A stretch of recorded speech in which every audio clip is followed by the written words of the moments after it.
아멘.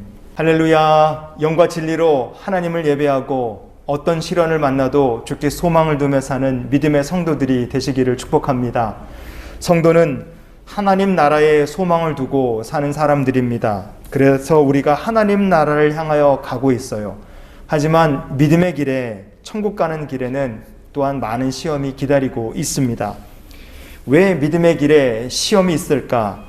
그 시험의 목적은 무엇일까? 오늘 이 말씀을 같이 묵상하며 성도의 믿음의 길에 만나는 시험에 대해서 같이 살펴보는 귀한 시간이 될 수 있기를 원합니다. 베드로전서 1장 6절 말씀을 보시면요. 그러므로 너희가 이제 여러 가지 시험으로 말미암아 잠깐 근심하게 되지 않을 수 없으나 오히려 크게 기뻐하는도다. 아멘. 믿음의 길에는 여러 가지 시험이 있다고 했습니다. 그러나 성도는 마지막에 크게 기뻐하게 된다고 또한 오늘 말씀은 이야기합니다. 자, 그러면 성도의 삶에 여러 가지 시험이 있는 이유는 무엇일까요? 그리고 왜 성도는 마지막에 크게 기뻐할 수 있게 되는 것입니까?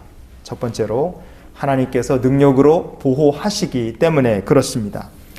베드로전서 1장 5절 말씀을 보시면요. 너희는 말세에 나타내기로 예비하신 구원을 얻기 위하여 믿음으로 말미암아 하나님의 능력으로 보호하심을 받았느니라. 아멘. 이 말씀에 보시면 보호하심이라고 했습니다. 보호하심. 하나님께서 성도를 보호하십니다. 여기서 보호하심이다 이렇게 번역이 된 헬라어 본문이 프로로우메노우스라는 말입니다. 이 말은요, 두 가지 뜻을 가지고 있습니다. 첫 번째는 보호한다, God, protect. 그래서 보호한다는 뜻을 갖고 있어요. 그런데 말로만 보호하는 것이 아니라 정말로 하나님께서 능력으로 보호하시는 것입니다.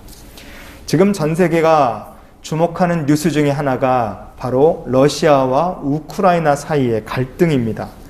왜 우크라이나는 저렇게 러시아 같은 나라한테 위협을 받게 되었는가? 자신을 지킬 힘이 없습니다. 그리고 우크라이나를 도와주겠다는 나라도 지금 별로 없기 때문에 그렇습니다. 그럼 원래부터 우크라이나는 그렇게 힘이 없는 나라였는가? 그렇지도 않습니다.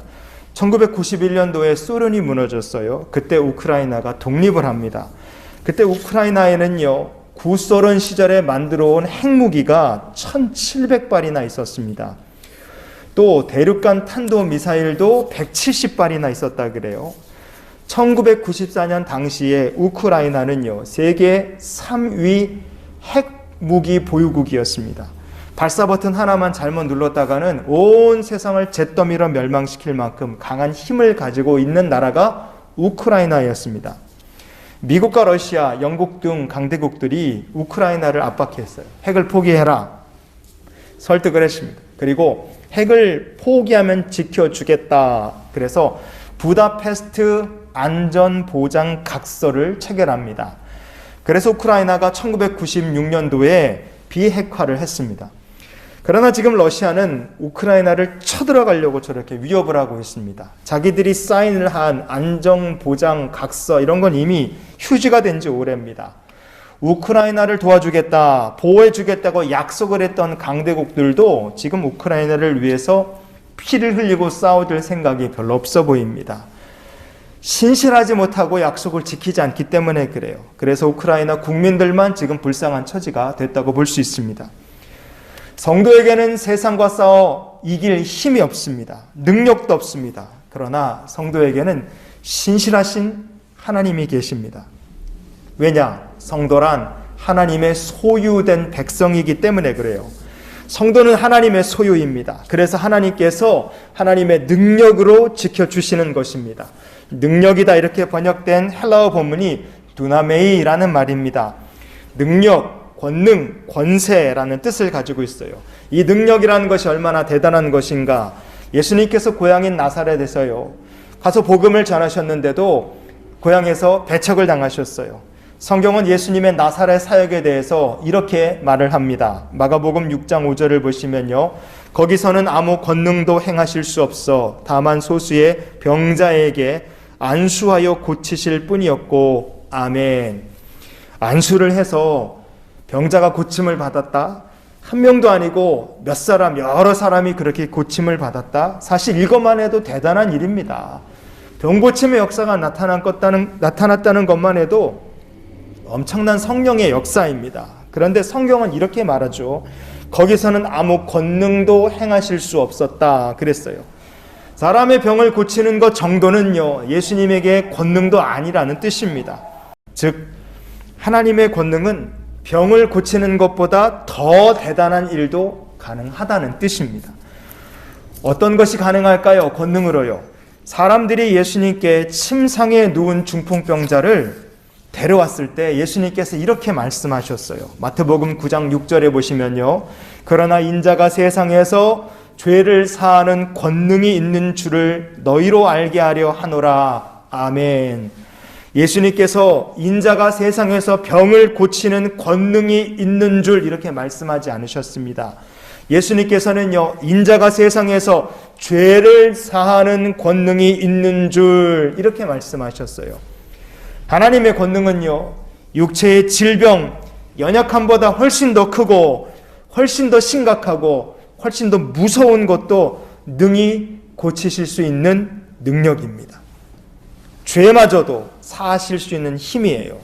죄의 권세마저도 이길 수 있는 힘이 바로 하나님의 권능인 것입니다. 성도 여러분, 그 놀라운 권능으로 하나님께서 저와 여러분을 지키고 계심을 감사하시기 바랍니다.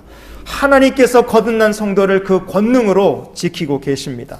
그러니 우리가 이것을 기억했으면 좋겠어요. 믿음의 길에 시험들이 기다리고 있습니다. 그러나 우리가 하나님의 권능 아래 있습니다. 그러니 천국을 향해 가는 믿음의 길에서 어떤 시험을 만나도 두려워하지 마시고 하나님의 권능을 의지하여서 날마다 믿음의 길을 걷는 저와 여러분이 될 수 있기를 주님의 이름으로 축원을 드립니다. 두 번째로, 성도의 삶에 여러 가지 시험이 있는 이유는 무엇입니까? 그리고 왜 성도는 마지막에 기뻐할 수 있는 것입니까? 바로 하나님께서 능력으로 양육하여 주시기 때문입니다. 양육이다. 베드로전서 1장 5절 말씀을 다시 보시면요. 너희는 말세에 나타내기로 예비하신 구원을 얻기 위하여 믿음으로 말미암아 하나님의 능력으로 보호하심을 받았느니라. 아멘. 방금 살펴봤던 이 말씀에서 보호하심 이렇게 번역된 헬라어 본문이 프롤로우메노스라고 먼저 살펴봤었습니다. 근데 이 보호하심이라는 이 말에는요, 보호한다는 뜻만 있는 것이 아니라 양육한다는 뜻도 함께 들어 있습니다. 하나님께서 권능으로 성도들을 양육하십니다. 무엇을 위해서 성도를 양육하시느냐? 그 목적은 이것입니다. 베드로전서 1장 4절을 보시면요. 썩지 않고 더럽지 않고 쇠하지 아니하는 유업을 있게 하시나니 곧 너희를 위하여 하늘에 간직하신 것이라. 아멘. 하나님께서 자녀들을 위해 하늘에 간직해 놓으신 유업이 있습니다. 무엇이냐? 바로 구원과 영생과 천국입니다. 그런데 이 유업을 받으려면 꼭 준비되어야 될 것이 있어요. 반드시 필요한 것이 있습니다. 그게 바로 성도의 믿음입니다. 믿음이 없이는 우리가 하나님 나라에 들어갈 수 없습니다. 믿음이 없이는 하나님 주시는 복을 받을 수 없습니다. 믿음이 없으면 하나님을 기쁘시게 할 수 없습니다. 그래서 믿음을 갖도록 하나님께서 성도를 시험하여 양육하시는 것입니다. 베드로전서 1장 6절 말씀에 보면요. 그러므로 너희가 이제 여러 가지 시험으로 말미암아 잠깐 근심하게 되지 않을 수 없으나 오히려 크게 기뻐하는도다. 아멘. 여러 가지 시험이라 그랬습니다. 시험도 종류가 있어요. 하나님께서 주시는 시험도 있고 마귀가 주는 시험도 있습니다. 그러나 꼭 기억해야 될 것은 무엇이냐? 하나님께서 의도적으로 사람을 넘어뜨리려고 시험하지 않으신다는 겁니다. 그러나 하나님께서 복을 주시기 위한 시험은 하신다는 것을 우리가 잊으면 안 됩니다. 창세기 22장 1절 말씀에 보면요. 그 일 후에 하나님이 아브라함을 시험하시려고 그를 부르시되 아브라함아 하시니 그가 이르되 내가 여기 있나이다. 아멘. 하나님께서 왜 아브라함을 시험하시려고 하셨을까요? 하나님께서 아브라함의 집안이 대를 끊어버리시겠다. 그럴 작정으로 아브라함을 시험하시는 것이겠습니까? 아닙니다. 하나님께서 이 아브라함이라는 사람의 믿음이 너무 형편이 없어갖고 그를 시험하시는 것일까? 그것도 아닙니다. 하나님께서 이삭을 통해서 아브라함을 시험하신 근본적인 목적이 무엇인가? 이 아브라함이 정말로 믿음의 조상이 될 수 있는가? 그것을 테스트하신 것입니다. 이삭의 시험이라는 것은요, 아브라함이 복을 받는 과정 중에 하나였던 것입니다. 성도가요, 시험으로 말미암아 잠깐 근심할 수 있습니다. 그러나 하나님께서는 우리를 멸망시키시려고 시험 주지 않으십니다. 시험의 목적은 복을 주시기 위함입니다. 복을 받을 만한 믿음이 있는가, 그리고 복을 받을 만한 믿음을 갖는 것, 이것이 시험의 목적임을 기억하기 원합니다. 그러니 시험이 와도 겁내지 말고 믿음의 성장을 이루어가는 저와 여러분이 될 수 있기를 주의 이름으로 축원을 드립니다. 마지막으로 성도의 삶에 여러 가지 시험이 있는 이유는 무엇입니까? 그리고 왜 성도는 마지막에 기뻐할 수 있게 되는 것입니까? 모든 성도는 마귀의 시험을 또한 당하기 때문입니다. 시험도 두 종류가 있다 그랬죠. 하나님께서 복을 주시기 위한 시험이 있고, 그리고 또 마귀가 주는 시험도 있습니다. 하나님의 백성은요, 마귀의 시험을 받을 수 있습니다. 거기 전제 조건이 있어요. 모든 하나님의 백성은 마귀의 시험을 받을 수 있습니다. 그러나 하나님의 능력을 의지하면 마귀의 시험에 성도의 삶이 끝장나는 일은 없다는 것을 믿으시기 바랍니다. 성경을 보면요, 예수님께서 성령에 이끌려 광야에 가셔 40주 40야를 금식하셨습니다. 그런데 마귀는 감히 성령 충만한 예수님께 찾아와서 주님을 시험하려고 했어요. 그때 마귀가 예수님을 시험하면서 반복적으로 하는 말이 있습니다. 마태복음 4장 3절 그리고 6절에 보면 이 말이 공통적으로 나옵니다. 시험하는 자가 예수께 나와서 이르되 내가 만일 하나님의 아들이거든 그랬어요. 내가 만일 하나님의 아들이거든. 마귀가 예수님 어떤 분이신지 몰랐기 때문에 이런 말을 했겠습니까? 아닙니다. 마귀는 예수님 어떤 분이신지 잘 알고 있었습니다. 그런데 왜 이렇게 내가 만일 하나님의 아들이거든, 마귀가 왜 이 말을 반복했겠습니까? 그것은 내가 예수님이 하나님의 아들이기 때문에 시험한다는 뜻이기도 합니다. 성도 여러분, 하나님의 백성이기 때문에 마귀가 시험하는 것입니다. 그러니 성도의 삶에 마귀의 시험이 있다는 것은 그건 당연한 거예요. 성도에게 더 중요한 것은 마귀의 시험을 이기는 것이 더 중요합니다. 우리가 마귀의 시험을 이기려면 우리의 힘 갖고 안 됩니다. 하나님의 능력을 의지해야 마귀의 시험을 이길 수 있습니다. 모든 사람에게 마귀의 시험이 찾아옵니다. 국회의원이나 판사 정도 되면 대단한 권력을 가진 사람들이죠. 그런데 지난 2014년에 이런 일이 있었습니다. 창원지법 거창지원장이었던 김헌범 판사라는 분이 승용차를 타고 고속도로를 가다가 사고가 났습니다. 빗길에 차가 이렇게 미끄러지었는데 고속도로 중앙 분리대를 이렇게 추돌하고 차가 고속도로에 쓴 거예요. 안타깝게도 뒤따라오던 25톤 트럭이 그냥 차를 와서 들이받은 겁니다. 그래서 김헌범 판사가 현장에서 즉사를 했어요. 그가 사망했을 때 나이 겨우 49살이었습니다. 장래가 유망한 사람이었는데 그렇게 안타깝게 죽고 말았어요. 사망한 김헌범 판사의 배우자가 있었는데 부인이 누구신가? 국회의원 전현희 의원이었습니다. 남편을 잃은 전현희 의원이요, 너무 슬프고 가슴이 아파서 오랫동안 두문불출했다고 합니다. 하나님을 원망하기도 했다고 해요. 하나님 왜? 그러면서 원망한 거예요.